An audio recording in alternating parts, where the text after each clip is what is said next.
আমাদের ধর্মনগর প্রেস ক্লাবের সমস্ত ভাই বন্ধুরা, ইলেকট্রনিক মিডিয়া, প্রেস মিডিয়ার সবাইকে অভিনন্দন জানাই ধর্মনগরের সম্মানিত সকল নাগরিকবৃন্দ এবং আমাদের সম্মানিত গ্রাহকবৃন্দ। আমরা গত 5 বছর আগরতলার অন্য একটা ফ্র্যাঞ্চাইজি জুয়েলারির সঙ্গে আমরা ফ্র্যাঞ্চাইজি হিসেবে কাজ করি। ওই শোরুমেই বাবুরবাজার, এইখানেই এখন আমরা নিজস্ব শোরুম আমরা তো চালু করতেছি হরে কৃষ্ণ জুয়েলারি নামে, যেটা আমাদের এখন ফ্র্যাঞ্চাইজি না, আমরা এখন সরাসরি করতেছি। তো আজকের এই প্রেস মিটে যেভাবে আপনারা আইছেন, আমি সত্যি অভিভূত আপনারা এতজন উপস্থিতি হয়। তো এখানের এই আজকের প্রেস মিটের গুরুত্বটা হইল গিয়া, আজকে একটা ব্যবসায়িক প্রতিষ্ঠান উদ্বোধন হইতেছে, এরকমের প্রেস মিট তো আরও হয়েছে, কিন্তু এর সঙ্গে আজকে একটা বিশেষ দিক হইল গিয়া, আমরা স্বর্ণ ক্রেতা গ্রাহকদেরকে এই প্রেস মিটের মাধ্যমে গ্রাহক সচেতনতার কিছু বিষয় আমরা তুলে ধরতেছি। অল্প কিছু আমাদের তো রাখতেই লাগে, কিন্তু আমাদের লক্ষ্য কিন্তু সব মধ্যবিত্ত, নিম্ন মধ্যবিত্ত।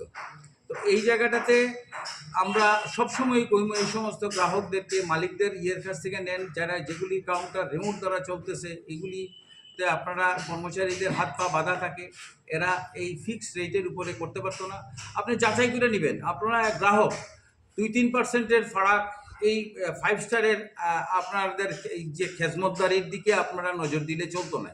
আপনারা যদি মানি সেভ করতে হয়, আপনারা পাশাপাশি 2-3টা জুয়েলারি দেখেন, আমাদের দোকানে দেখবেন, অন্য দোকানেও তো মজুরিটা দেখবেন। মজুরির কিন্তু একটা মস্ত বড় বিষয় দেখবেন। অন্য দোকানে 30% মজুরি ছাড়, তার মূল মজুরি কত এটা কিন্তু ব্যক্ত করতেছে না। এইটা কিন্তু হিডেন, মূল মজুরি সে বলতেছে না। মূল মজুরিতেই যদি সে 2% সোনার দাম বাড়িয়ে রেখে দেয়, আপনাকে 40% ছাড় দেওয়া তার কাছে কিছুই নাই। ওই জায়গাটা তো সে যদি রেখে দেয় বাড়াইয়া, এইগুলি সচেতনতা গ্রাহকের মানে দিন দিন বাড়াইতে হইব। কারণ গোল্ড এমন একটা জিনিস, গোল্ডটা কিন্তু অন্য আইটেমের সঙ্গে কম্পেয়ার করলে চলে না। গোল্ড টাকার সমান। একমাত্র ডায়মন্ড অনেক দামি জিনিস দিয়েও ব্যাংক কোনো টাকা দেবে না। আর গোল্ডটা শুধু যে অর্নামেন্ট তা না, এটা আপদকালীনও মানুষের একটা সাহায্যকারী বিষয়। এই জিনিসটার পিওরিটি এবং তার যে নিতে সময় যে মজুরির প্রফিট, ওইখানে যদি গ্রাহকরা ঠিকভাবে করতে পারে, তাহলে গ্রাহকরা সোনা কিনতে, অনেকে আছে গ্রাহক আমরা এই কয়েকদিনের অভিজ্ঞতায় পাইছি, সে কিনছে নিচে কিন্তু সে স্যাটিসফাইড নাই। বোধহয় একটা আমার কাছ থেকে বুঝছেন নি, আমি যে দিছি যে সোনাটা, এটা যে গলাইছে, এটা তো কিছু বুঝলাম না, এটা এইভাবে নিয়ে আইছি। আর মেলুকরা খুব আবেগপ্রবণ থাকে, তাদেরকে বসাইয়া চাটু একটু খাওয়াইলে পরে তখন আরও বেশি হইয়া যায়। এটা একদম আমি ফ্রিলি হইতেছি, কাজ করছি। তখন আমরা যখন এই এগ্রিমেন্টে যাই ওই উক্ত সংস্থার সঙ্গে, তখন এই আইনটা ভারতবর্ষে ছিল না। গোল্ড বাই করাটা তখন একটা রিক্স, থোড়া বহুত রিক্সের ব্যাপার আছে। এখন যে অ্যাপস রয়ে গেছে বিএসআই কেয়ার, এটা গভর্নমেন্ট অফ ইন্ডিয়ার একটা অ্যাপস আছে।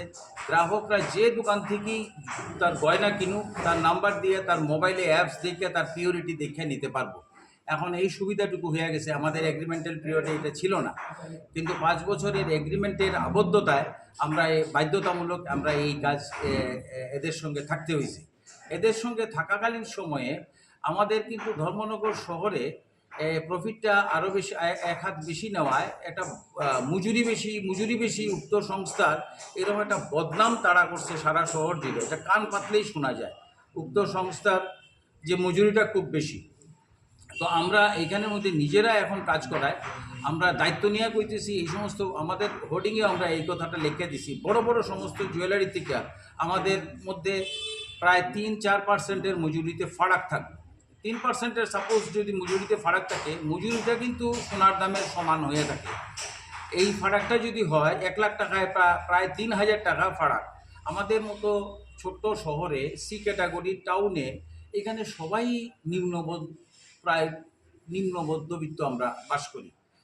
উচ্চবিত্তদের কথা বাদ দিলাম, বিত্তশালী লোকেরা তো 5 স্টার হোটেলে গিয়াও প্রায় 1000 টাকা দিয়ে 1 কাপ চা খায়, যেগুলি আমাদের পক্ষে সাজে না। এই ধরনের বড় কাউন্টারে গিয়ে যেগুলি রিমোট দ্বারা চালিত হয়, কর্মচারীরা একটুকু কমাইতেও পারত না। যে সমস্ত লোকাল আছে, যে সমস্ত জুয়েলারিতে তার মালিক বইতেছে, তাদের সঙ্গে কাজ করলে গিয়ে যেহেতু এখন পিওরিটির আর কোনো প্রতিষ্ঠানের উপরে নির্ভর করতে হইতেছে না। আগে একটা বিষয় আছিল যে অমুক প্রতিষ্ঠান থেকে নিলে পরে বুঝি আমার শোনাটা ভালো। এখন যেহেতু গভর্নমেন্ট অফ ইন্ডিয়ার অ্যাপসে এই দায়িত্ব দেওয়া গেছে, আপনি টাটা থেকেও নেন, রিলায়েন্স থেকেও নেন, অ্যাপসের উপরে নির্ভর করে নেওয়াটাই বাঞ্ছনীয় গভর্নমেন্ট অফ ইন্ডিয়া। তো এইখানে আপনি ওই সমস্ত দোকান থেকে নেওয়াটাই বাঞ্ছনীয়। যে সমস্ত দোকান মালিক চালাইতেছে তাদের সঙ্গে রেটটাও আপনি একটু আলোচনা করতে পারবেন, মজুরিটা মিনিমাইজ করতে পারবেন। আমরা আজকে সোনাটা কিন্তু একটা এসেনশিয়াল, এটা কোনো লাক্সুরিয়াস আইটেম না, এটা একটা এসেনশিয়াল কমোডিটি। আজকে যে যে একদম নিম্ন মধ্যবিত্ত তার মেয়ে বিয়েতেও কমসে কম ইয়ে দিতে লাগে, একটা থোড়া বহুত হালকার মধ্যেও অর্নামেন্ট একটা না একটা কিছু আমরা ইয়ে করতেই হয়, দিতেই হয়। এটা আমাদের এই সমাজের একটা প্রথা। তো এইখানে আমাদের মধ্যে সোনার দামও অনেক বাড়ছে। হালকার মধ্যে আমাদের কেন প্রচুর ভ্যারাইটি আছে। হালকার মধ্যে আমরা এইটা ক্যাটাগরি আমরা একটা ভাগ করছি, আমরা গুড বেটার বেস্ট এই তিনটা স্ল্যাবে আমরা কাজ করব। আমাদের এই শহরটা তো খুব বড় শহর না, এবং মধ্যবিত্ত নিম্ন মধ্যবিত্তের সংখ্যাই সবচেয়ে বেশি, এবং আমরা মধ্যবিত্ত নিম্ন মধ্যবিত্তের পাশেই আমরা ব্যবসার পাশাপাশি এটারে আমরা একটা পরিষেবা হিসাবেও আমরা নিছি এবং চ্যালেঞ্জ হিসাবে নিছি, এবং এই মজুরির ক্ষেত্রে বা ইয়ের ক্ষেত্রে আমরা মানুষের পাশে থাকুক, মানুষ এটা উপলব্ধি করবে। যদি সে এইরকম দূর থেকে আইয়াও নেয় বা ইয়ে থাকে, কোয়ান্টিটি থাকে, সে বেনিফিটেড হইব। ইভেন কি স্বদেশ তো 200 কিলোমিটার দূর থেকে আসলেও সে বেনিফিটেড হবে। আছে কারোর নেকলেস লাগে বা কারোর ইয়ে লাগে, হয়তো অন্য দোকানে দেখছে আমাদের কাছে এটা নাই, আমরা 5-6 দিনের মধ্যেই তার এই মালটা আমরা তাকে দিয়ে দিতে পারি। অন্য দোকান যদি ফটো তুলে আইনা যদি নিয়ে নাও দেয়, আমাদের কাছে অ্যাপস আছে, এই অ্যাপসে একসঙ্গে 10,000 নেকলেসের ছবি আইব, অন্য অন্য আইব, এই অ্যাপস থেকে দেখে তার ওয়েট